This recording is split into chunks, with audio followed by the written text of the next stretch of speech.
Dear student, good morning. Class 11 physics.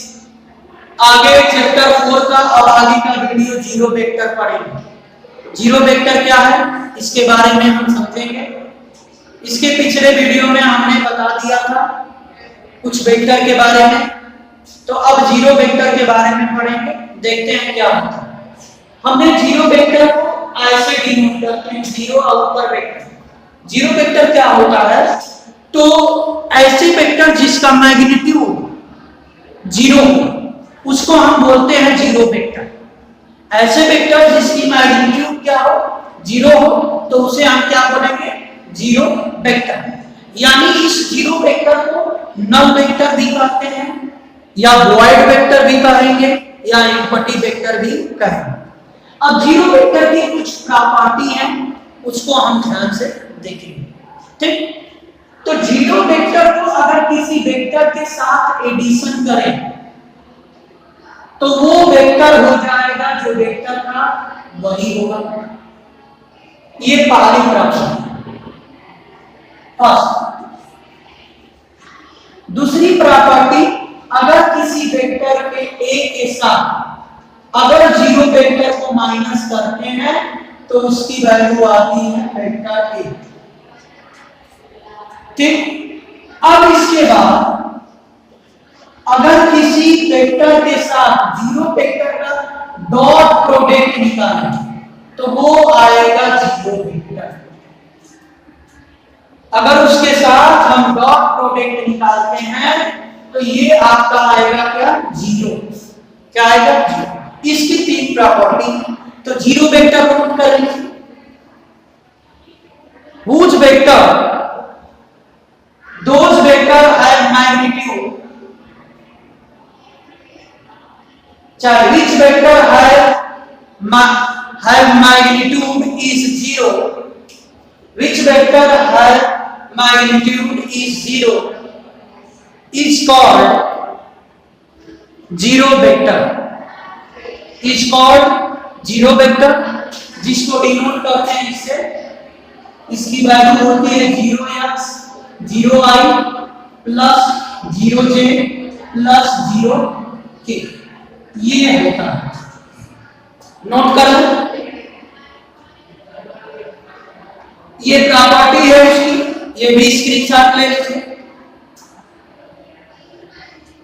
हाँ, अब नीचे लिखिए कि जीरो वेक्टर को नल वेक्टर भी कहते हैं, तो लिख लीजिए zero vector is also called, zero vector is also called null vector, null vector null, null vector। ठीक, तो ये था जीरो वेक्टर। अब इसके बाद हम पढ़ेंगे मल्टीप्लिकेशन ऑफ वेक्टर। क्या, मल्टीप्लिकेशन ऑफ वेक्टर। हेडिंग का लीजिए मल्टीप्लिकेशन ऑफ वेक्टर। तो मल्टीप्लिकेशन ऑफ वेक्टर क्या होगा इसको, तो देखो मल्टीप्लिकेशन में दो चीज, स्केलर का मल्टीप्लिकेशन और उसके बाद वेक्टर का मल्टीप्लिकेशन। तो हमें स्केलर का मल्टीप्लिकेशन, अगर कोई वेक्टर है ए, इसमें अगर लेम्डा का मल्टीप्लिकेशन कर दें तो लेम्डा का अगर मल्टीप्लाई करेंगे तो लेम्डा ए लिखेंगे। तो लिखे heading scalar multiplication, scalar multiplication इन वेक्टर। हेडिंग लिखे स्केलर मल्टीप्लिकेशन इन वेक्टर। तो नीचे लिखे इफ लैम्डा इज स्केलर, नीचे लिखे if lambda is scalar is multiply in vector A, in vector A क्या हो जाएगा ये। अब समझे कैसे। अगर मान लेते हैं कि अगर वेक्टर ए की value xi plus yj plus zk है, यूनिट वेक्टर देते रहिएगा ऊपर।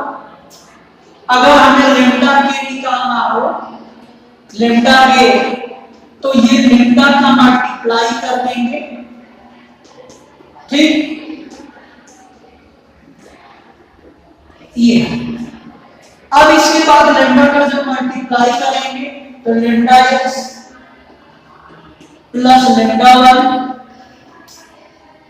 प्लस लैम्डा z, ये लैम्डा छूट गया, ये लैम्डा, ये होगा मल्टीप्लिकेशन इसका स्केलर।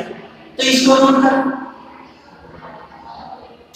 अब इसके बाद हम पढ़ेंगे वेक्टर में वेक्टर का मल्टीप्लिकेशन। तो मिटा दे। चलो अब देखिए वेक्टर में वेक्टर का मल्टीप्लिकेशन कैसे पढ़ते हैं। तो लिखेंगे यहां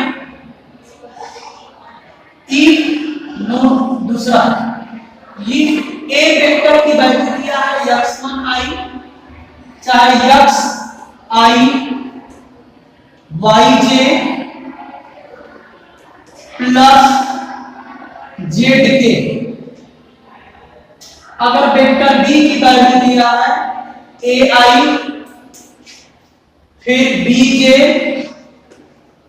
प्लस ck, तो वेक्टर में वेक्टर का मल्टीप्लिकेशन दो तरीके से होते हैं, a डॉट b और एक होता है a क्रॉस b।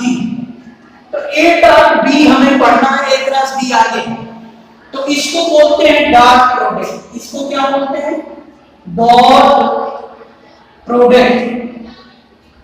ठीक, अब देखो यहां गुणा करना, तो xi plus yj plus zk के साथ dot product ai bj ck, ये पढ़ो। अब यहां ध्यान देंगे कि जब मल्टीप्लाई करेंगे तो वैसे ही करेंगे जैसे करते हैं, प्रोडक्ट करेंगे तो ध्यान देंगे, देखिए इसका इसमें गुणा करेंगे तो x a i का स्क्वायर होगा, फिर इसका इसमें x b i j, फिर इसका इसमें x c i k, फिर अब इसका y j y a i j, फिर इसका इसमें y b j का स्क्वायर, फिर इसका इसमें y c j और k। ठीक, अब इसका करें z a i k, फिर इसका इसमें z b k j, फिर इसका इसमें z k का स्क्वायर। जहां स्क्वायर होगा वहां यूनिक नहीं लगेगा, जहां स्क्वायर नहीं होगा वहां यूनिक वेक्टर लगाएंगे।